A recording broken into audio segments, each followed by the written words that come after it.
Go ahead. All right, we're in Indian Bay. We're in Indian Bay. We're at the very beginning of the Androscoggin River, and definitely the cleanest part of the Androscoggin River by far. There's the Errol Rapids right there, and we're heading up here to see if we can find some fish nests. The Balsams wants to put in water gathering up here, and millions of gallons, I guess. But the whole issue are the fish nests. Now people say, oh, these are just stocked fish in here. Well, I beg to differ.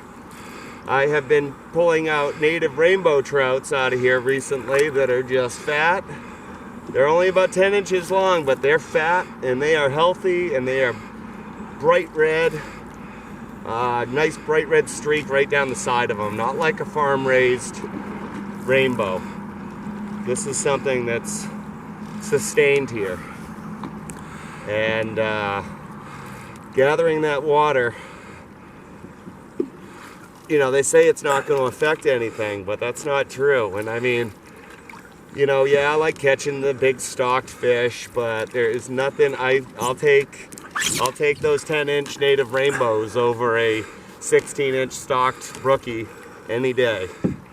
So, and we do have native brookies in here, and there are salmon in here, and there are brown trouts in here. And I was told they haven't stocked brown trouts in a long time, so where are those coming from? They're breeding right here. You know, when the alder fly hatch happens, you can see, you know, 25 guys out here fishing. And then all those guys are going down to Cody's, down to the fly shop. And those guys are camping in our campground, Northern Waters. And then they're going down to the restaurant and having lunch and having breakfast. There's a lot of money. They're buying gas here. It's important. It's pristine here. I grew up on the coast, and I've been down at the other end of the Androscoggin. I've fished in it. And I was always told, don't you dare eat a fish out of there, because they are polluted. But I'll tell you what, it's not polluted right here.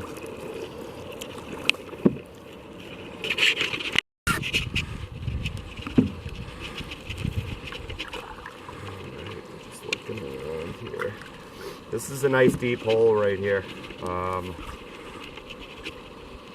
There is, I know there's 20 feet of water. I can't remember if they said 30 feet, but you know, there's places here for the fish to hide out during the hot summer months, because this river, you know, obviously it comes from Lake Umbagog, which is a shallow lake, so it warms up quite nice, and then this water is coming down through there, and it's a great place to swim.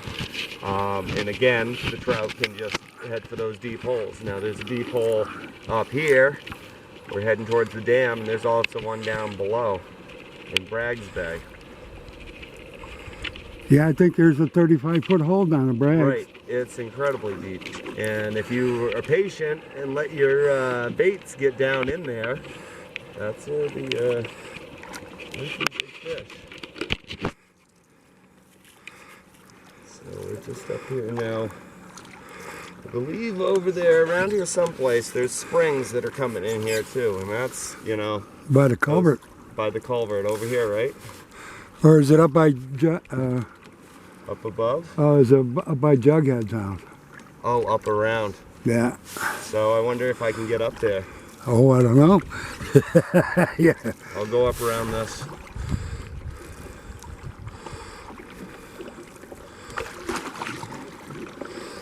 And that's where there's a lot of, what do they call them, reeds, reds, where the fish... Yep.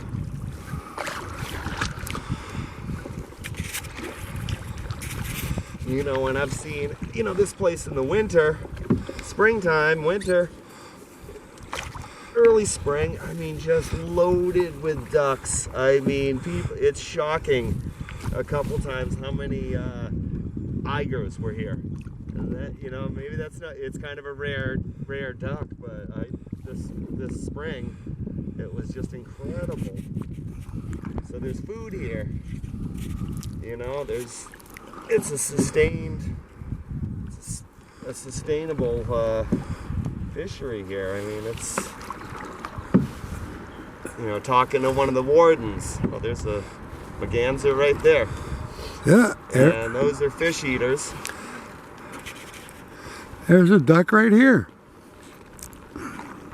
It's definitely a fish duck. They love them. There's the dam.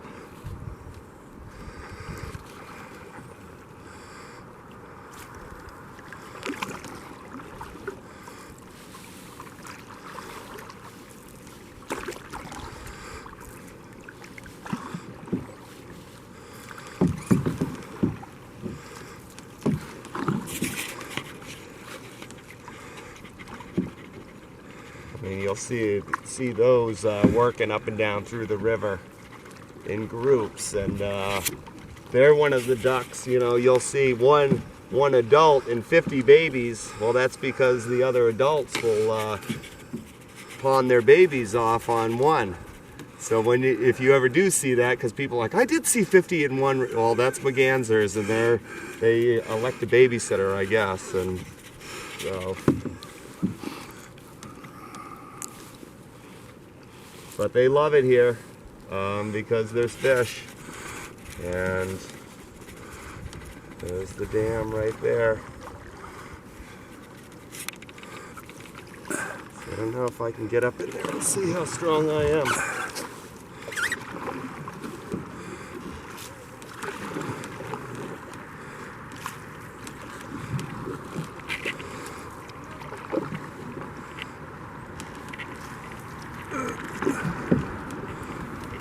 I mean, I think it's just important that they just not mess with this. It's too nice, and I mean, you know, it's economic as well as just beautiful, and they could just as easily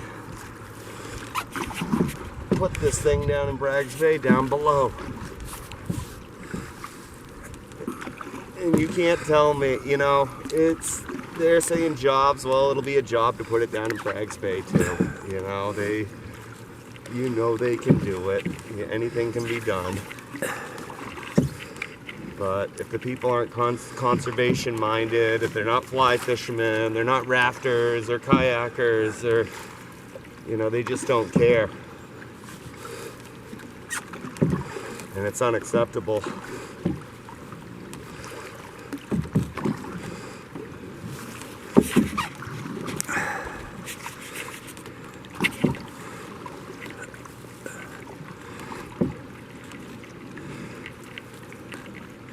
In fact, I wish I had my fly rod, because we only got a few days left of fishing. What's today, the 11th? We got 5 days to fish in New Hampshire. And then we're waiting for ice.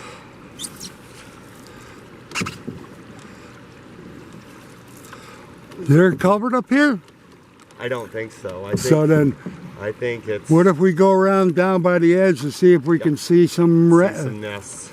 You're the man that knows this place. I mean, I'm just here for the ride. There we go.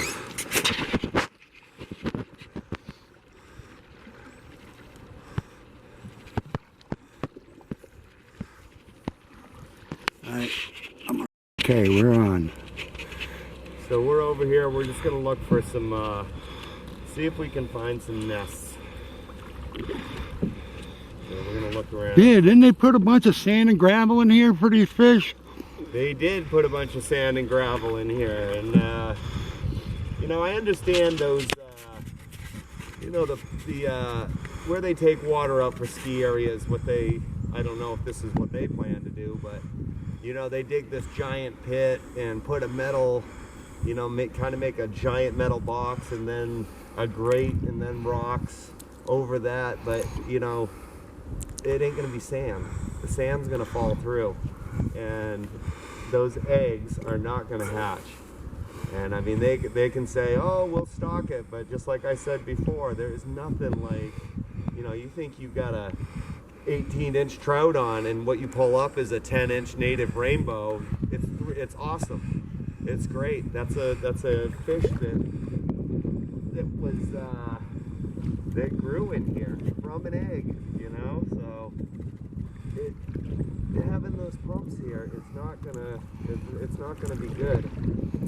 And they can say, oh, well, we'll just stock it with fish. Well, I don't want to catch those fish with the fin damage. You can always tell, you know, but then you see one with no fin damage, you're like, wow, there's a fish right there. And this is healthy. It should be left alone. Go down to the other end of the Androscoggin. You know, I'm a raft guide here. I've swallowed plenty of this water. Have I ever gotten sick? Not once. I mean, I don't recommend just sipping it out of the thing, but I've swallowed mouthfuls, just, you know, and didn't do anything to me. Guaranteed, if you did that down on the seacoast, you'd be sick. It was on the news last night. The ski area in central New Hampshire dug a big pond, and they can do 20 million gallons a day. Right.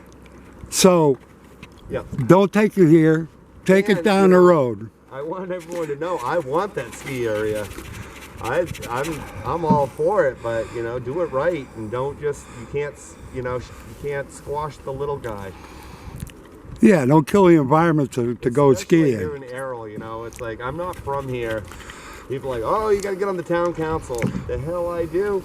It's not my business. I like this town and I like the way it's been, so it's not my business to come in and start saying, oh, you got to do this and that. No, I like it here. I like it the way it is. I don't want to change it to anything, and it shouldn't be changed at all.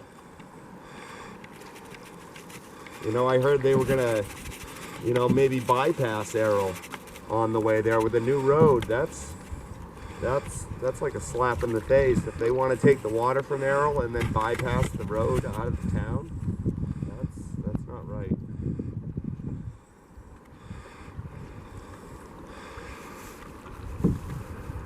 I mean, their plan sounds awesome. I like to cross-country ski. I like to ski and snowboard. My kids do, and what a great thing for the town. You know, for new families to move in, young people. Like, there's no little kids here in town, hardly. Maybe, I don't know, there's 12 kids in the K through 8 school or something. That would all change, you know. It's people with houses for rent, you know, they're actually going to have renters with steady jobs. It's good for Errol, I think. Something for the you know, and then something for the kids to do. Besides, you know, there are no jobs up here for a young kid. A lot of the younger people that I know here are like, they just want to get out. Because there's no jobs. Because there's no jobs, there's no nightlife, there's no nothing. It's, you know, the ski area, you know, one of these young guys has a chance to make some friends from somewhere else. You know, meet a girl, like the whole, you know, just what naturally happens. So I'm all for the ski area,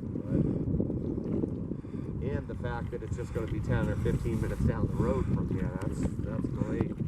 Oh, I love to ski myself. Yeah, and it's fun. And, you know, we go to Saddleback, you know, and that takes, from here, that takes another hour and 15 minutes if the roads are bad.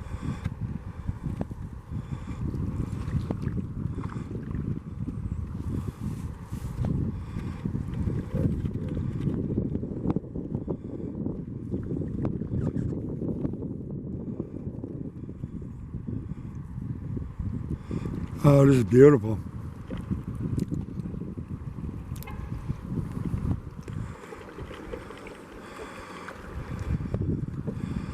Still real deep right here.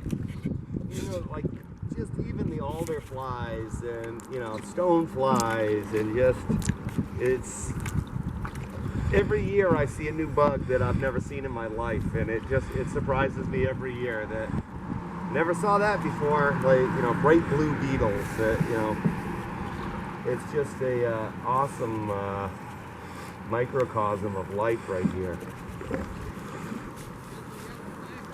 And it's all working real well.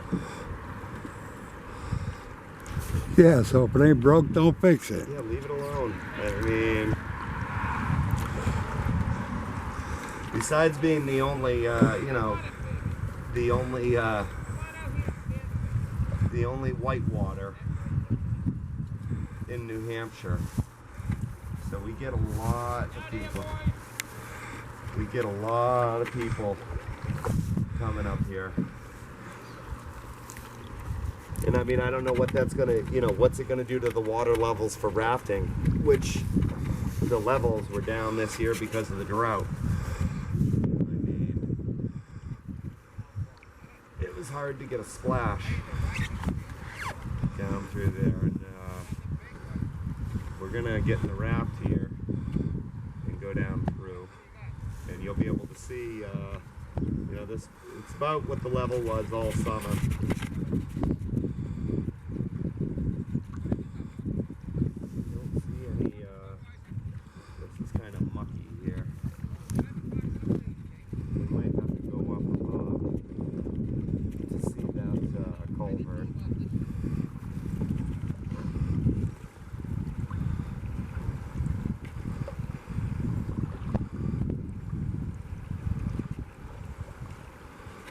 But it's just absolutely loaded with fish,